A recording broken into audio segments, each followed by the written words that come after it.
కానీ వాళ్ళు ఏం మాట్లాడతాడు? ముఖ్యమంత్రి నీవు గల్లీ స్థాయి నాయకుడు అనేది మళ్ళీ ఒకసారి రుజువు చేసుకున్నావు. నిజమే, మాకు రాదా భాష? వాడెంత గొట్టంగాడు, కేసీఆర్ కాలి గోటి సరిపోడు అనొచ్చు మేము కూడా.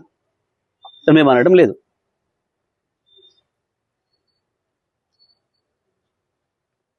నువ్వు రండవు, నువ్వు కొజ్జవని కూడా అనొచ్చు, మేము అనడం లేదు.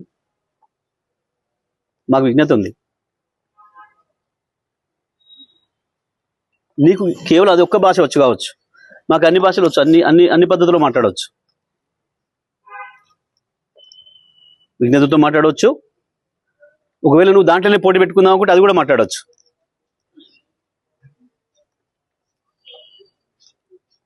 ఎందుకు వస్తుంది? రండలు మాట్లాడే భాష అది.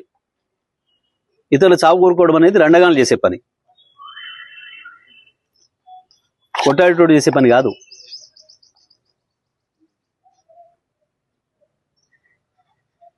ఒకటి దంతుంటే ఇంకోడు కింద పడి బొర్రెటోడు మాట్లాడే మాటలు అవి, శాపనార్థాలు పెట్టే మాటలు. ఎప్పుడు నీ పెరనని ముట్టుకోలేదే కేసీఆర్? నీది కంపనూరని తెలుసు, నీది మురికాలో కంటే అధ్వానమైన నూరని సంగతి కూడా తెలుసు.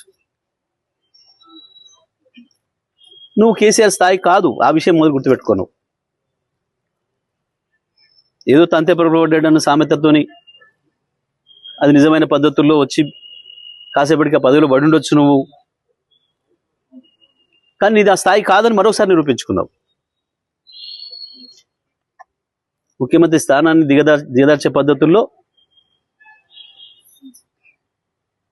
ఎక్కడ మాట్లాడింది? ఎవడన్నా ఎన్నికైనా కొత్త సర్పంచ్లకు చెప్తే కదా,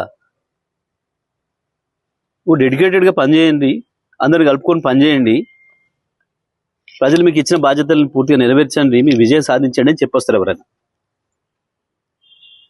నీ చెత్తవాగుడితోని వచ్చిన వాళ్ళ బ్రెయిన్ జడగొట్టి ఏం సమాచారం తీసుకుపోయారు? వాళ్ళు ఏం మోసుకపోయారు? నీ దగ్గర నుంచి మెసేజ్, ఇట్లా బూతులు మాట్లాడాలి కావచ్చు మేమని మోసుకపోయారు. ముఖ్యమంత్రి అంటోడు మాట్లాడేటప్పుడు సో ఉండాలి కదా. ఒకటి మాత్రం వాస్తవం రేవంత్, కేసీఆర్ని ఏదో ఈ రాయి కట్టుకొని అండ్లబడి సావు, ఆ రాయి కట్టుకొని నిలబడి సావు అని మాట్లాడుతున్నావు కదా. ఒక్కటి వాస్తవం నేను చెప్తున్నా, సాధారణ ఎన్నికలు వచ్చిన మరుక్షణమే ప్రజలు నువ్వు ఎక్కడ రోడ్డు మీద కనపడ్డా తప్పకుండా బండరాలు నీకు గట్టి హుసేన్ సాగర్లోనో మూసిలోనో పడేస్తారు. ఆ పరిస్థితి వస్తుంది నీ పార్టీకి, నీ కాంగ్రెస్ పార్టీకి. నీకు ప్రజలే బండరాలు గట్టి మున్సిపాలిటీ చెత్తను వారేసినట్టు తీసుకుపోయి మూసీ నదిలో పారేస్తారు. గుర్తుపెట్టుకో. కేవలం సబ్జెక్ట్ లేక, కేసీఆర్ చెప్పిన వాటికి ఆన్సర్ చెప్పలేక, సమాధానం చెప్పలేక, దొరికిన దొంగలాగా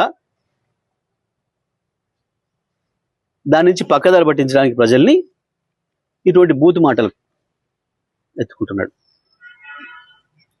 చూడలేదా ప్రజలు? కోట్లాది మంది ప్రజలు చూసిండ్రు. ఎక్కడికక్కడ టీవీలకు అతుక్కపోయి ప్రయాణాలు చేసే వాళ్ళు కూడా సెల్ ఫోన్లలో చూసుకుంటూ పోయినారు.